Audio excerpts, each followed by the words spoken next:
I had known Kyle for 22 years. We grew up together playing basketball on cracked asphalt courts, sharing dreams about the future. He was the brother I never had. At 27, I had everything figured out. My girlfriend Jenna and I were planning our engagement. I had a solid engineering job in Seattle, and my parents could not have been prouder. Then one October evening at 8 o'clock, Amber, Kyle's younger sister, knocked on my door. Her face was pale, eyes red and swollen. She trembled as she spoke 5 words that shattered my entire world. "I am pregnant, and you are the father." I stood frozen, unable to process what I had just heard. I had never touched Amber. Not once. Before I tell you how one lie destroyed everything I had built in 27 years, let me know where you are watching from in the comments below.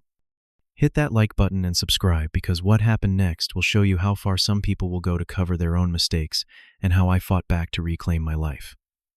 Kyle and I went back to 3rd grade.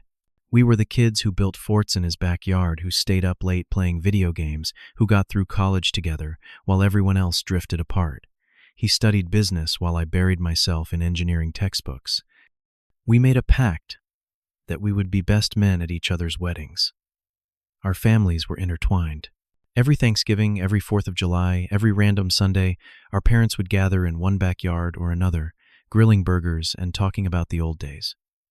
My life at 27 felt like a dream, finally coming true.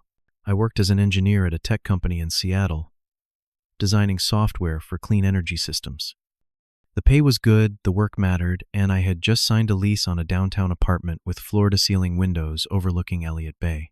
Jenna, my girlfriend of 3 years, was a graphic designer with a laugh that could light up the darkest room. We talked about kids, about buying a house in the suburbs, about growing old together. I had been saving for months to buy her the perfect engagement ring. Everything was falling into place exactly how it should. Amber was Kyle's younger sister, 25 years old, fresh out of college the year before. She worked as a marketing coordinator for a startup downtown. We saw each other maybe once a month at family gatherings, exchanged polite hellos, talked about surface-level things like work and weather. She had always been a bit dramatic, the type who craved attention at parties, who posted carefully curated photos on social media. But she was Kyle's sister, part of the extended family I cared about. I never thought twice about her. That Friday night in October, I was buttoning up my shirt, getting ready to take Jenna to this new Italian place she had been excited about. The doorbell rang at exactly 8 o'clock. When I opened the door, Amber stood there looking like she had not slept in days. Her hoodie hung loose around her frame, her hair was tangled, and her eyes darted around like she was afraid someone might see her. "We need to talk," she said, her voice barely above a whisper. "It is urgent." I let her in, confused but concerned. She was Kyle's sister. If she needed help, I would listen. She collapsed onto my sofa and buried her face in her hands. The crying started immediately, deep, shaking sobs that made her whole body convulse. "Amber, what is going on?" I asked, sitting across from her in the armchair. "Are you okay?" She looked up at me with those red, swollen eyes. "I am pregnant," she said. My first thought was sympathy. "Okay," I said carefully. "Does Kyle know? Do your parents know?" She shook her head violently. "You do not understand. Danny, you are the father." The words hit me like a truck. I actually felt my brain short-circuit, like someone had just told me the sky was green and the grass was blue. What I managed to say: "Amber, that is impossible. It happened at Kyle's birthday party in August," she said, her voice cracking. "You do not remember. You were drunk. We went upstairs to the guest room. You said you had feelings for me." I stood up, my heart pounding so hard I could hear it in my ears. "Amber, I was never alone with you at that party. Jenna was with me the entire time. We left early because she had work the next morning." "You are lying," she shouted, standing up now too. "You know what happened. You said you cared about me, that you had always noticed me. And now you are going to pretend it never happened." I tried to keep my voice calm, even though panic was rising in my chest. "Amber, listen to me. I have never had those feelings. I love Jenna. I would never ever cheat on her. This did not happen." She grabbed her bag and headed toward the door, tears streaming down her face. "You are going to regret this, Danny." I am 8 weeks along. The dates match up perfectly. I thought you would do the right thing, but I guess I was wrong about you." The door slammed behind her, leaving me standing alone in my apartment, feeling like I had just been dropped into some alternate reality where nothing made sense. I barely slept that night. I kept replaying the conversation over and over, trying to figure out what was happening. By morning, I convinced myself that Amber would come to her senses, that she would admit she was confused or scared and had made a mistake. But at 9:30 Saturday morning, my phone rang. It was Kyle. "How could you?" His voice was ice cold, nothing like the warm, easygoing tone I had known for over 2 decades. "My sister, really, Kyle? Listen to me," I said, jumping out of bed. "Whatever Amber told you, it is not true. I swear to you nothing happened between us. She told me everything, Danny, every detail. You got her drunk at my birthday party and took advantage of her. She is pregnant with your kid, and you have the nerve to lie to my face about it. I am not lying." I shouted into the phone. "I was with Jenna the whole night. We left at 8:30. I can prove it." "Save it for someone who cares," Kyle said. "We are done. Do not ever contact me or my family again." The line went dead. An hour later, Kyle's mother called. Mrs. Patterson had known me since I was 8 years old. She had bandaged my scraped knees, had driven me home from baseball practice when my parents were working late, had always treated me like a second son. Now her voice dripped with venom. "You are disgusting," she said. "I trusted you. We all trusted you. And you do this to our daughter. You are going to pay for this, Danny. We will take you to court. We will make sure everyone knows what kind of person you really are." I tried to explain, to tell her it was all a misunderstanding, but she hung up before I could finish a sentence. That afternoon, my own parents called. My father, Richard, was a lawyer. 55 years old, methodical, rational. The kind of man who never raised his voice because he never needed to. My mother, Susan, taught elementary school and believed in seeing the good in everyone. They were my foundation, the people who had supported every decision I had ever made. Hearing the disappointment in their voices felt like being stabbed. "Come home," my father said. Now, the drive from Seattle to their house in Bellevue took 20 minutes, but it felt like 20 hours. When I walked through the door, the air was thick with tension. My father sat in his leather armchair, arms crossed, jaw clenched. My mother sat on the couch, tissues in hand, eyes already red. "Is it true?" my father asked. No hello, no warm-up. Just straight to the accusation. "Did you get that girl pregnant?" "No," I said firmly. "I did not. I have never touched Amber. Not once." "Then why would she say you did?" my mother asked, her voice breaking. "Why would she lie about something like this? I do not know, Mom. But I am telling you the truth. I was never alone with her at that party. Jenna and I left early.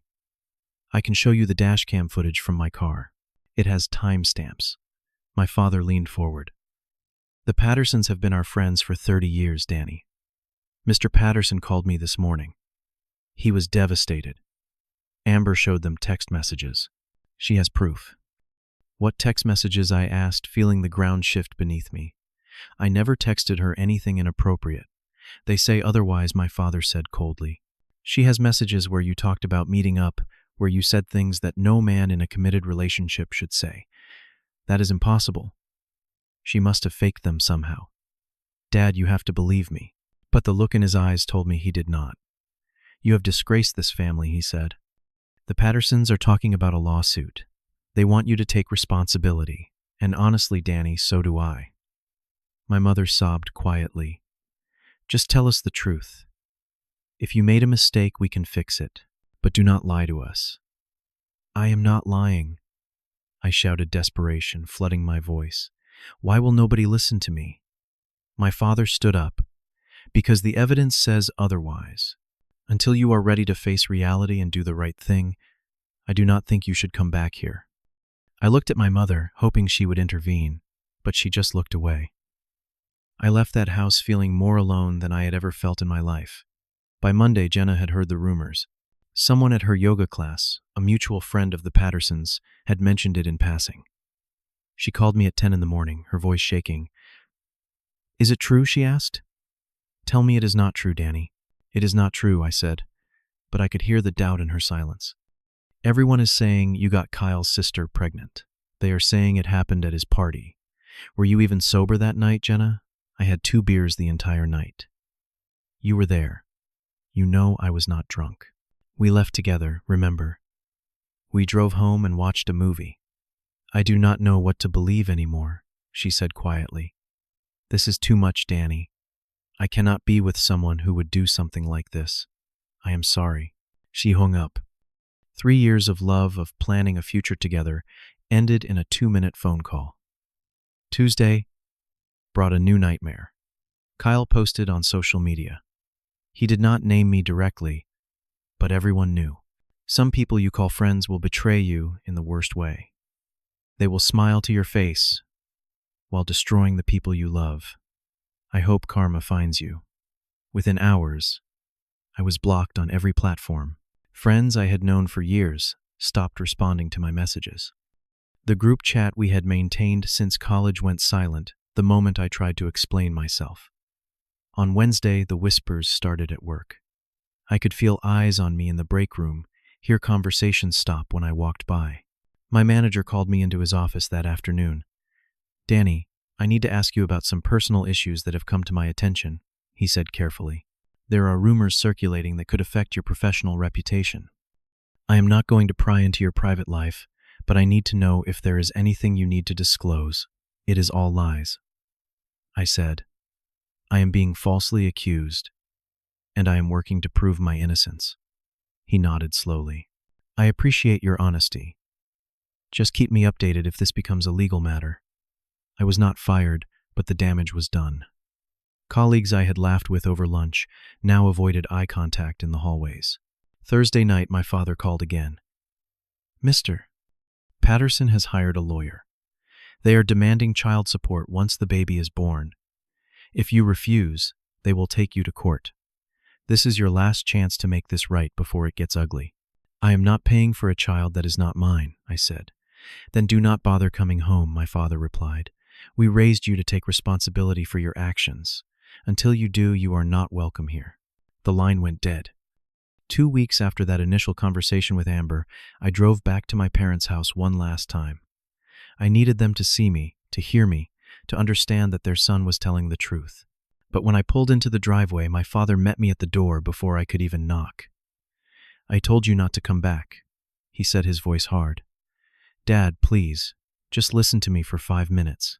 There is nothing to listen to. The Pattersons have evidence. They have witnesses.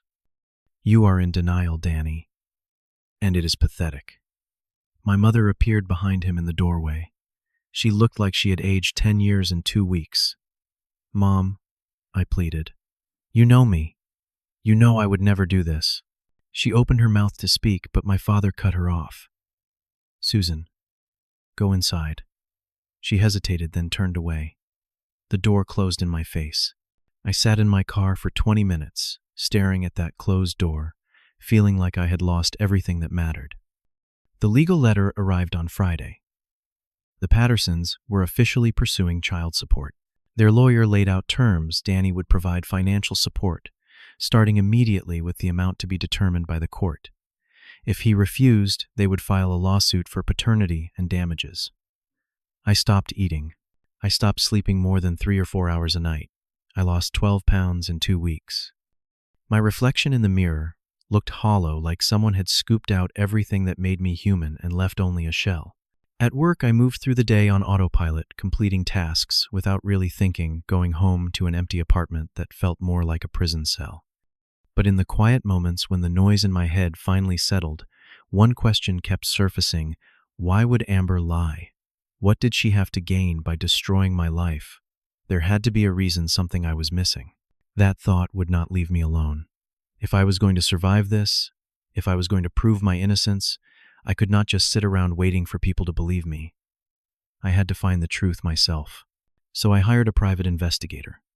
His name was Frank Morrison, a former cop who had been working private cases for 15 years.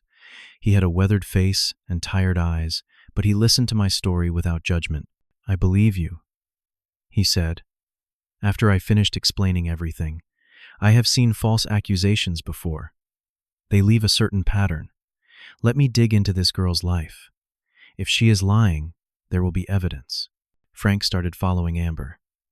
For a week, he tracked her movements, took photos, gathered information, and what he found changed everything. Amber had a boyfriend. His name was Travis Wynn, 28 years old, worked in advertising. Frank's photos showed them together at coffee shops, walking hand in hand through parks, kissing outside her apartment building. The dates on the photos went back to July, 2 months before Amber claimed to be pregnant. But the real bombshell came when Frank showed me a particular set of photos. They were taken in September, after Amber had already told me she was pregnant. In the images, Amber and Travis were at the airport, boarding a flight together. Their body language screamed intimacy. This was not a casual friendship. I started digging through social media myself, going through old posts and tagged photos. That is when I found it. A friend of Amber's had posted pictures from Kyle's birthday party in August. And there, in the background of one photo time stamped at 9:15 p.m., were Amber and Travis. They were standing close as hand on her waist. I checked my own records. According to the dash cam in my car, Jenna and I had left Kyle's house at 8:32 p.m. We arrived home at 9:18 p.m. The video showed everything. The timestamps did not lie. I could not have been with Amber at 9:15 because I was driving home with my girlfriend. I had proof. Real, undeniable proof. I called a lawyer the next day. Her name was Angela Torres, a family law attorney with a reputation for being tough but fair. I laid out everything. I had the dashcam footage, Frank's photos of Amber and Travis, the timeline that made Amber's story impossible. Angela reviewed the evidence carefully. "You have a strong case," she said. "We can demand a court-ordered paternity test. When it comes back negative, you can countersue for defamation. But Danny, this is going to get messy. Are you prepared for that?" "I have already lost everything," I said. "I have nothing left to lose." Angela nodded. "Then let us get you your life back." Before filing anything with the court, I wanted one chance to confront Amber directly. I wanted her to look me in the eye and admit what she had done. Angela helped me arrange a meeting at her office. I sent a message to the Pattersons, and to Kyle, "I have evidence that proves my innocence. If you want to avoid a public legal battle, meet me Friday at 3 o'clock. At first they refused, but when I made it clear that I would file a defamation lawsuit and release all my evidence publicly if they did not show, they agreed. That Friday afternoon, I walked into Angela's conference room with Frank beside me. The Pattersons sat on one side of the long table, their faces hard with anger. Kyle sat next to them, avoiding my eyes. My parents sat near the door, still distant, still cold. Amber sat between her mother and father, her face pale, hands trembling in her lap. Angela opened the meeting with calm professionalism.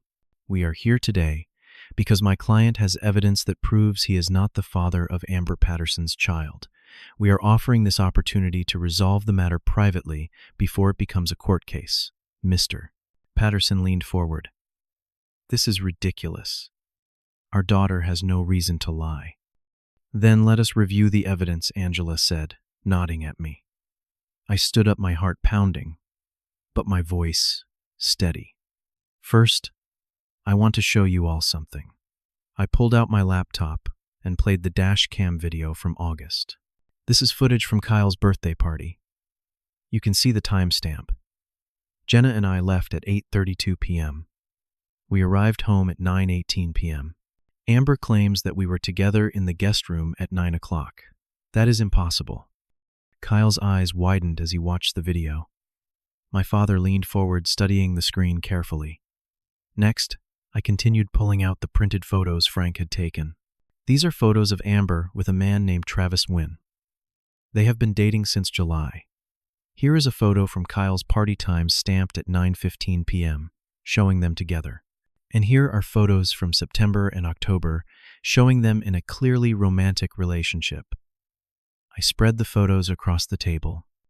Mrs. Patterson picked one up, her hand shaking. Amber stared down at the table, refusing to look. Finally, I said, pulling out bank statements and receipts Frank had obtained. Travis recently purchased 2 plane tickets to Las Vegas. They were planning to leave next week. The room was silent. I turned to face Amber directly. Amber, I am giving you one chance to tell everyone the truth. Who is the real father of your baby? She kept her eyes down, her lips pressed into a thin line. Those photos do not prove anything, she whispered. Travis is just a friend. Fine, I said. Then let us settle this right now. I am willing to take a paternity test today. If the baby is mine, I will take full responsibility. I will pay child support. I will be involved. I will do everything a father should do. But if the test proves I am not the father, you will face legal consequences for defamation, for slander, and for the emotional damage you have caused. Amber's breathing quickened. Her mother put a hand on her shoulder. Amber, Mrs. Patterson said softly, "Tell us the truth, please." Amber broke. The tears came first, then the words tumbled out in a rush. It is Travis. He is the father. We have been together since July, and when I told him I was pregnant, he freaked out. He said he was not ready, that it would ruin his career. He told me to get rid of it, or he would leave me. Mrs. Patterson gasped. Mr. Patterson closed his eyes. I panicked. Amber continued sobbing now. I did not know what to do. And then I thought about Danny. He has a good job, he is stable, he is kind. I thought if I could make him believe the baby was his, maybe he would help me. Maybe I could have the baby and give it a good life. I did not think it would go this far. I am sorry. I am so sorry. The silence that followed was deafening. Kyle stared at his sister like he did not recognize her. My mother covered her mouth with her hand. My father sat frozen, the color draining from his face. Mr. Patterson stood up slowly. Amber, do you understand what you have done? You destroyed this young man's life. You destroyed his relationships, his reputation. How could you? Amber could not stop crying. I did not mean for it to go this far. I thought he would just agree and it would be okay. Kyle stood up abruptly and walked over to me. His eyes were red, his voice cracked. Danny, I do not even know what to say. I should have believed you. You have been my best friend for 22 years, and I threw that away without even giving you a chance to defend yourself. I am sorry. I am so sorry. I nodded, but I could not find words.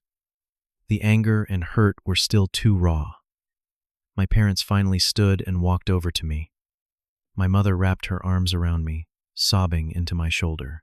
We failed you, she whispered. We should have trusted you. We should have fought for you. My father put his hand on my shoulder.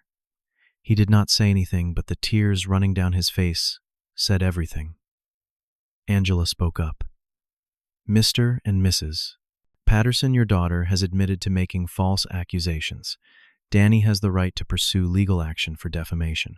However, my client is willing to forego that if Amber publicly retracts her statements and issues a formal apology. Mr. Patterson nodded wearily. We will do whatever is necessary to make this right. I looked at Amber one last time. She looked small, broken, pathetic. Part of me wanted to rage at her, to make her feel even a fraction of the pain she had caused me.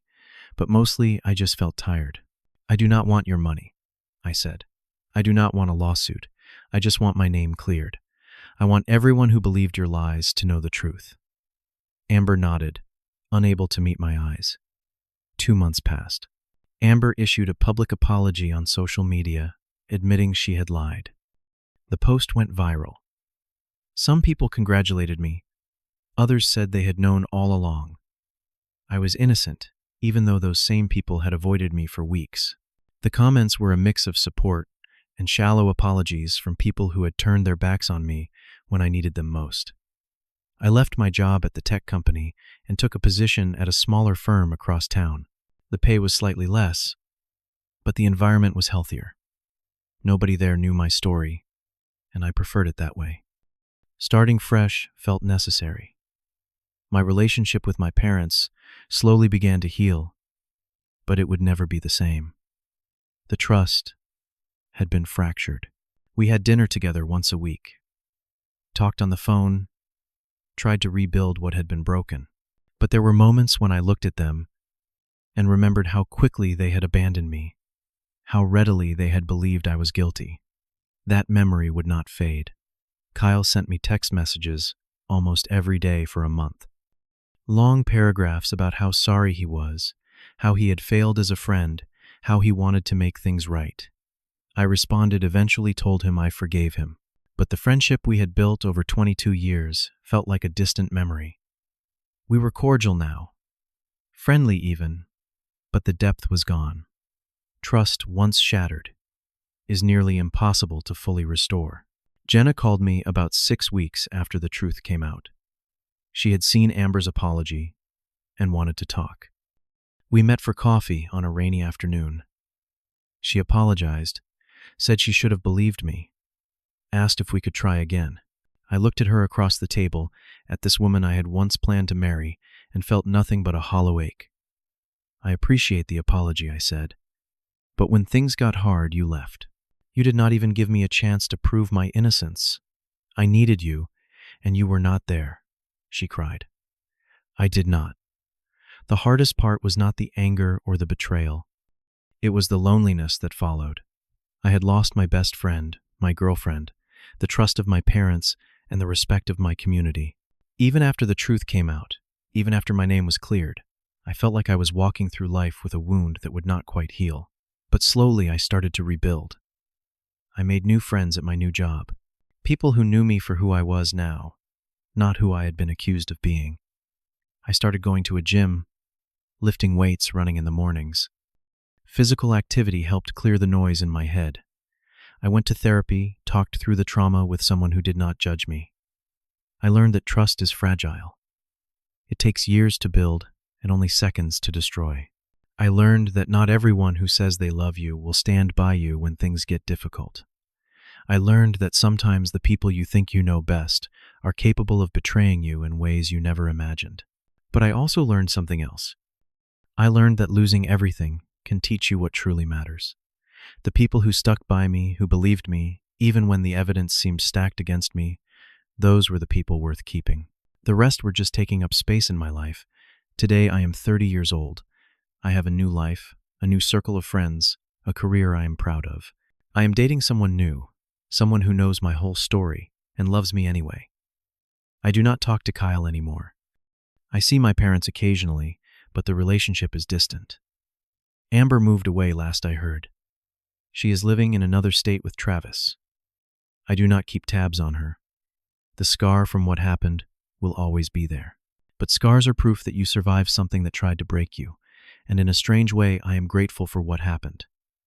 Not for the pain, not for the betrayal, but for the clarity it gave me.